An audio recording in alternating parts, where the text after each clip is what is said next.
Alors le premier d'entre eux, c'est celui-ci. Il s'agit d'une pulvérisation d'un liquide vers le fond de la gorge et vers les bronches, un liquide qui est micronisé bien entendu. Et il faut, au moment où on va appuyer pour déclencher la dose, il faut impérativement que la personne inspire au même moment. Donc, déjà, on ne prend pas l'appareil dans ce sens-là, évidemment, c'est dans le sens inverse, tête basse. On va diriger l'embout dans sa bouche, mais juste avant, il va falloir expirer, vider ses poumons, et au moment opportun, on va introduire l'embout dans la bouche, appuyer, inspirer à ce moment-là. Il y a une période de synchronisation qui est parfois difficile chez certaines personnes. Synchroniser le moment où on inspire et le moment où on appuie. D'accord ? Une fois que cela est fait, on va bloquer sa respiration 2-3 secondes pour permettre l'impact des micro-gouttelettes dans les bronches et après reprendre son souffle normal.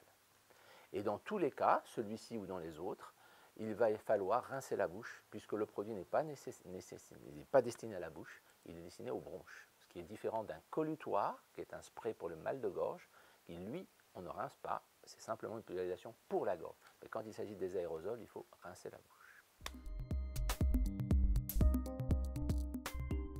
Après, il est de plus en plus employé des poudres. Les poudres ont un avantage, elles sont microfines, elles vont donc pénétrer très profondément au niveau des bronches, des petites alvéoles, je résume, mais elles ont un inconvénient pour le patient, c'est que ça n'a pas de goût. Elles ont un vague goût sucré qu'on détecte à peine. Donc il faut qu'il soit bien assuré que la manipulation qu'il a faite est exacte. Alors, type d'appareil, ceci, qu'on appelle un turbuhaleur. Il y a donc un système dans lequel il y a des doses de poudre et on va donc charger. Et ce chargement, on va s'en assurer par le bruit qu'il va faire. Je vais me permettre de le faire en votre présence. C'est fait un aller-retour. Il y a un petit clic. Je suis donc assuré que ma poudre est dedans. Et donc je vais prendre mon souffle s'il le faut et inspirer. Même chose que tout à l'heure. J'attends l'impact et je reprends mon souffle. Par contre, je ne recharge jamais. Si jamais je veux m'assurer d'avoir vidé le réservoir, je vais prendre une deuxième bouffée, une troisième bouffée, mais sans jamais réarmer. Le réarmement veut dire une dose. Maintenant, je peux prendre deux souffles, si vous voulez, pour pouvoir absorber ma poudre. Pas de problème. Même chose, après, je me rince.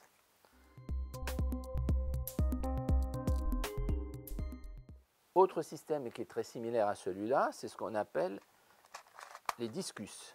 Ça se présente, comme vous le voyez, sous son forme de disque, comme le nom l'indique, et même principe, c'est-à-dire que j'ai un armement. J'arme et je reviens.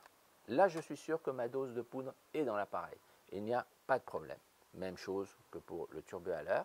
J'approche de la bouche, je souffle pour vider mes poumons et j'inspire. Je peux le faire 2 fois, 3 fois, de façon à vider le réservoir. Si, dans les deux cas, je veux m'assurer de ce qu'il reste comme produit, il y a des indicateurs qui marquent le nombre de doses qu'il reste. Ça n'indique pas le nombre de doses qui a été distribué, c'est le nombre de doses qu'il reste. Enfin, un autre système qui est parfois un peu plus compliqué pour certains patients, mais qui en fait est assez simple. Petit réservoir dans lequel on va trouver un petit orifice dans lequel on va mettre la gélule. C'est-à-dire que le patient, dans sa boîte, il a des gélules avec une poudre, et c'est cette gélule qu'il va introduire dans ce réservoir. Et en face, il y a un petit système ici, qui est comme un petit couteau. Quand on l'active, il va percer la gélule, et le patient va absorber la poudre. Donc, la démonstration est la suivante. Donc, j'ai mon système, je l'ouvre, je mets ma petite gélule. Une fois que je m'assure que la gélule est bien placée, je vais fermer ma capsule, bien enfoncer pour bien percer et donc mettre à disposition la poudre, et faire le même geste que tout à l'heure. Je souffle pour vider mes bronches, j'inspire, je laisse l'impact et je reprends mon souffle.